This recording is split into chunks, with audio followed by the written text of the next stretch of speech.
Hey folks, it's Tom Moore coming to you with a pretty urgent video here. This is something that's going to be incredibly important to watch if you own a property in either Halifax on the peninsula of Halifax or inside the Ring Road in Dartmouth. Basically, on the 17th of January, there's some massive proposals that we're going to go over with maps to show you what has changed from the center plan to what is now being proposed with basically these new zoning regulations. So if you own a property, you quite frankly might have just won the lottery in terms of what your property value might be worth. But stay tuned. We're going to bring up the different maps, walk you through what has occurred and how it could affect you. Okay, folks. So as I mentioned in the intro there, massive changes. Basically, we're going to be going through a few parts here. The other guy on the screen is my partner, Greg Farrell. He's very well versed in development regulation around the city. He actually is a realtor with me and we team up on a lot of listings. But essentially what happened on the 17th of January is there was a new proposal for a complete change of the city center plan. And essentially, the bare bones of it is that a lot of the zoning has changed. So we're going to dive into that with the assistance of several maps, which we'll be able to help you with. And then at the start, we're going to kind of cover why this is happening so that it makes more sense to you. But at the end of the day, what we've been doing, especially over this past week, is several people have been reaching out to us in these areas where there's the greatest effect, just to get a little bit more information on how their house has been affected, what the value has changed. So we're always here to help with that. My email is just right below, tommoore@remaxnova.ca or tommoore4411@gmail.com. But yeah, so we're here for you. We're here to help. But basically what's occurred, as I'm sure everybody is aware, the whole country has a massive housing problem. So as we've seen last week with the student kind of deceleration in terms of the visas, as well as some other programs being brought about, the feds are really trying to push funding into affordable housing, changes in zoning, densification, and that's why we're seeing what is going on here. Now, the crux of it is that the feds are promising money to provinces, to city, so long as they go along with their development process. A lot of what you're going to see here is, quite frankly, shocking. But if you think about it, the reason why this program is being put into place is to get around a lot of the red tape, NIMBYism, people with certain pull in the government saying, we don't want development here, we don't want development there. So we're going to get into that. And then Greg's going to kind of walk us through where the changes have most been impacted, particularly on the peninsula and inside the Ring Road in Dartmouth. And yeah, we'll give it a whirl here. So Greg, why don't you kind of lead off? If there's something I left out there, feel free to touch on it. But yeah, you go ahead. Yeah, no, so I think you had the gist of it there. The accelerator fund is $4 billion of federal money. Main focus this year are to create $100,000 middle-class family homes across Canada by the end of 2025. Main sort of objectives to get from point A to point B are all along the lines of streamlining permits, getting rid of red tape, kind of pushing back against NIMBYism, and then the main thing being zone densification. So Halifax announced officially their proposal for $80 million or $79 million from the Housing Accelerator Fund last Wednesday, being January 17th. Feedback for everything that we're going to be talking about here with regards to if you want to reach out to the city, everything has to be done by February 16th. And then we're expecting city staff reports to be back between February and April, sort of with, firming up what's in this proposal and letting us know what is being taken out. And then you can imagine that implementation might come about this summer, perhaps. Yeah, one thing before we go there, go just ahead. a correction. So Greg said $100,000 family homes. I think he meant 100,000 family units. Yeah, But no, that would, yeah, that I would would be nice. This particular proposal is pretty diverse as far as its actual, implementations, everything that gets brought up in it, but we're going to just touch on sort of the main points as the average homeowner in Halifax might be concerned. But there's sweeping densification across the regional center, with sort of nods to an upcoming suburban plan as well for additional densification. There's some incentive programs for converting commercial spaces to residential, as well as incentive programs for, more diverse materials being used in high-rise builds, like promoting wood frame buildings, more flexibility in the shape of buildings as far as not needing 3- and 6-story step backs with the footprint of the building. That pretty well covers it. Tom, anything else you wanted to add with regards to the proposal itself, and then we can get into some of the actual zoning implications? Yeah, so again, we're going to try to basically have this in two parts. There's going to be some more complex parts, as well as what this means for kind of the average everyday person who's got, a single family home in the West End, North End, South End of Halifax. What does that mean for me? And then we're also going to incorporate different aspects where we're talking about, what the actual zoning regulations, development regulations could mean for you as well. So yeah, we got up here, this is the new map of the city center plan, I guess. And yeah, Greg, you walking through it, it's obviously pretty crazy in certain parts. Yeah, okay. So, for the average person, I think the key points to get across here with the new proposal, firstly, no more single family home zoning throughout the city. Certainly not in the original center plan map area. The lowest density zoning is now going to be, they're referring to it as ER2, although frankly, it seems like an odd zoning name to be using, considering that we already have ER2 zoning in the existing center plan, and the definition of it is entirely different. ER2 zoning in the new center plan proposal is going to refer to just a select few neighborhoods really around the city, seems to sort of surround some higher tax brackets, as well as some older heritage neighborhoods, including around Oakland Road, Young Avenue.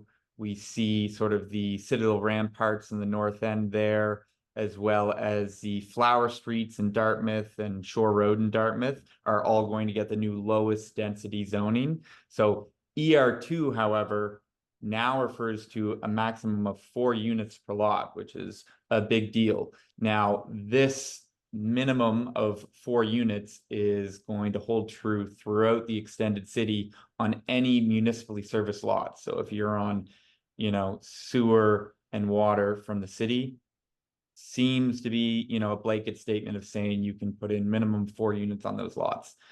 A big point the city was trying to get across is they want wide sweeping, low density residential zoning of their new ER3.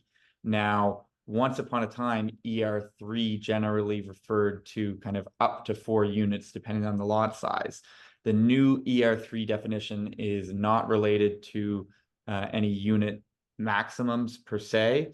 The new guidelines, I mean, you can see just on the map here, ER3 is sort of the darker beige throughout the map, and it takes up the majority of central Halifax, a lot of the south end, most of the north end, as well as the bulk of residential neighborhoods throughout Dartmouth are new ER3. The big things to understand with the ER3 is that there is no unit maximum with them. Any building restriction is going to be sort of guided by the lot coverage of the individual property. And that lot coverage is now up from 40% traditionally in the center plan for an ER3 lot up to 50%. So that means that the footprint of any given building could take up to 50% of that lot size. Secondly, you're going to be restricted by the height of any given buildings on the lots. And with ER3, they're capping that out at 12 meters now. Traditionally, ER3 was between 8 and 11 meters. So if you were to take those two main guidelines and try to sort out, what type of density or, how many units could we be seeing on the majority of the lots throughout the city. You could take, for example, a 10,000 square foot ER3 lot, which would be, you know, a larger lot maybe in the south end or two adjacent lots in central north end there. With 10,000 square feet, you could have a building footprint on that lot of 5,000 square feet with 12 meters of, you know, height maximum. That's between 4 and 5 stories. So you could have really 5 stories with a half basement or a true 4-story building. So at And that how point, you're could looking you, at, go ahead, Tom. how many units could you throw in something like that? Like if we had a, Yeah, exactly. So, you know, if you've got a 5,000 square foot building going up 5 stories, that's 25,000 square feet of buildable space there. You know, if you sort of look at that as being, say, 20,000 square feet of livable space, you could be looking at north of 20 units on, you know, your average current residential lot in South End, Central Halifax, or say 2 adjacent lots in the North End. So that is a, you know, pretty striking change in use of the majority of the city really looking at ER3 there. Another notable thing is that there appears to be sort of a relaxing of any parking standards for these buildings. So love, would actually be no minimum parking requirements. So you could have a 20-unit building now on pretty well any residential street in the city that doesn't need any parking whatsoever. This is for better or for worse. yeah, yeah, yeah, You know, obviously we know that we need it, but it can just be hard to envision that, you know, 4.5 story 25 unit building with no parking on very particular streets around the city. It wouldn't quite fit in, but certainly it would serve the purposes of the federal government and yeah. therefore the city in this case. Yeah. So I guess moving on, the other thing that I wanted to touch on too is like those hot zones around the universities and really pointing out to people where the, in my opinion, the largest changes have occurred, Absolutely.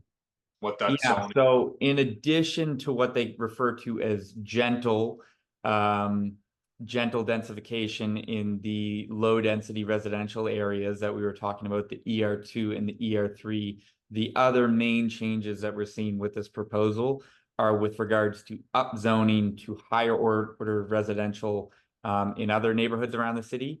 These seem to be focused around transit corridors as well as university campuses. So if we take a look at the map here, you know, we see Dalhousie and SMU are now both surrounded by yellow and orange lots. These are HR1 and HR2 zoning. And you can see here, this the majority of the HR2, for example, around SMU is going to be capped out at 9 stories of sort of, you know, high mid-rise buildings.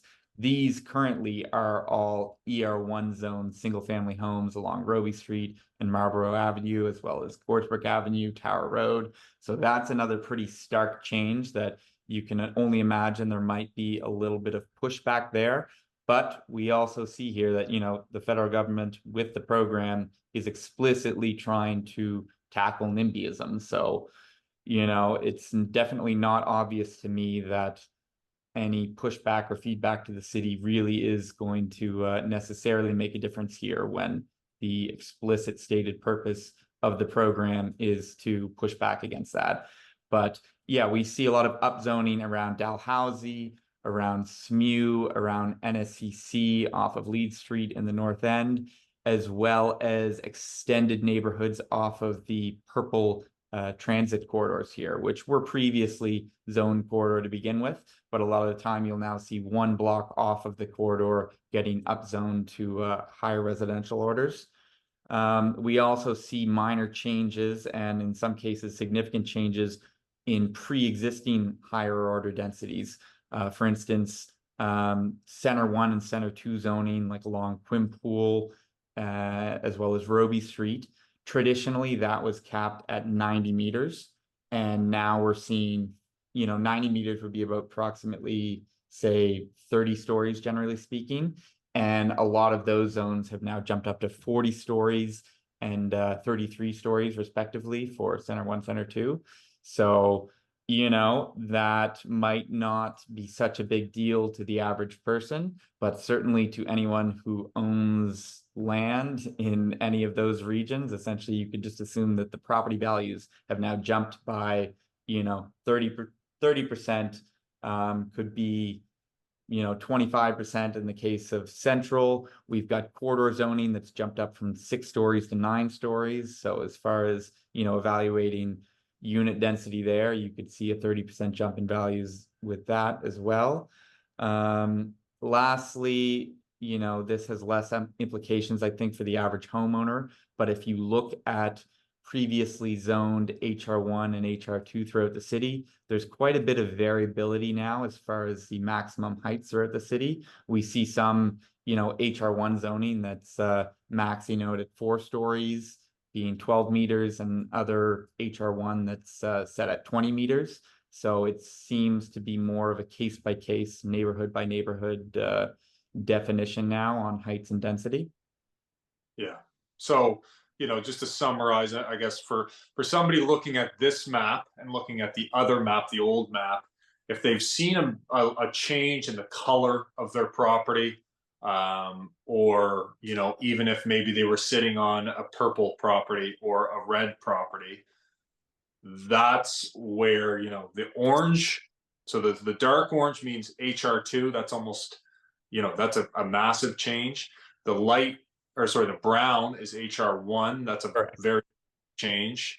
And then everybody else has obviously this ER3, which is a large change in its own right. So, that's kind of where we want to this can get very complex when it comes down to square footage and all that stuff. And that's, again, the point that we want to drive home here is, there's certain opportunities there depending on your property. But if you are looking for help figuring that out, then we're here for that. Yeah, I mean, the new interactive map to go along with the proposal, will provide links for that. It's self-explanatory to a certain extent. You can add filters to, figure out what your floor area ratios would be for a higher order build, or just to see kind of what the max height for where your house is for a potential new build or a unit density there. You can add filters onto the map and take a look around. There's also, a few details for suburban areas of mostly properties you can see in the red here, off the center plan, that some of them had been partway through the suburban, upzoning applications. A few of them had development agreements in place already, so they were noted on this new map. But otherwise, you can sort of click on your particular zone and go into the zoning edits, and it'll give you some minor details about sort of what previous zoning might have looked like before, and some guidelines on what the new zoning would be. But again, if you've got any questions about, the implications of what these zoning changes mean for you, by all means, reach out. Yeah. Okay, I think that's pretty much, without doing a crazy deep dive here, I mean, we can really get into the weeds. And I know I've got a lot of technical viewers that really enjoy, learning about this stuff on a whole other level. So over the coming weeks, we are going to try to do some sort of interactive webinar where, we're inviting people to come ask questions. Maybe they got questions about specific blocks or whatnot. We'll be doing something along those lines. So, I I think the best way for people to get a hold of us for that would be to just fire me an email or a text. Again, my info's below.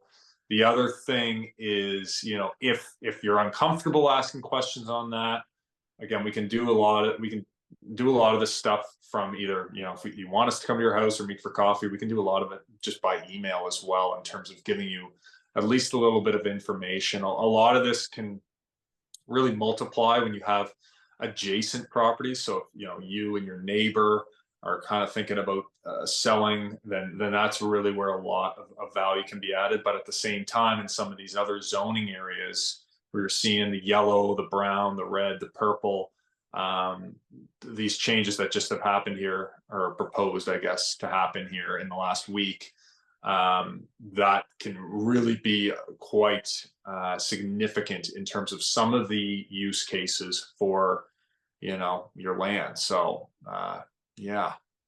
Absolutely. Yeah. We didn't really touch so much when reviewing the individual zones as far as the applications of higher order residential zoning, in a currently low density residential zone for you, the homeowner, is not that anyone is expecting you to, want to build a 9-story building there. Of course, that's not feasible. The important thing to note here is depending on your particular neighborhood and lot size, you can compare, the current market value of your home in its current use as a single family home, compare that to how, say, a developer might look at a given vacant lot in the area that has higher order zoning. And, if the price, really outweighs the existing use, then feasibly it might be something that you consider looking into a sale there. And, purchasing a home in a proposed new low density neighborhood where you can kind of walk away with some profit there, a little nest egg, and possibly even upgrade your current home. Yeah, totally. Okay, I think that just about does it. Is there anything else you think that's worth adding here, Greg? Again, pretty technical here. We're gonna put this out. Got a couple other Yeah. things in mind in terms of Happy to info. go. Happy to have another chat another time to kind of get into the weeds on, particulars of certain applications here. But I think it was good to just do a general overview because there's a bit in the news now. News cycle's picking up on it finally this week. And there's just lots of talk in different neighborhoods. We're getting tons of emails of people sort of asking what the heck is going on here. So I think it was just good to give a brief overview. Yeah, and again, we will probably, for those who are just seeing this for the first time, if you subscribe, we're probably going to come out with another kind of updated version of this in a couple months or something like that. But yeah, other than that, I think that's about it. I'll have Greg's information down below too if you're looking for that, and yeah, we'll go from there. Perfect. Thanks, Tom.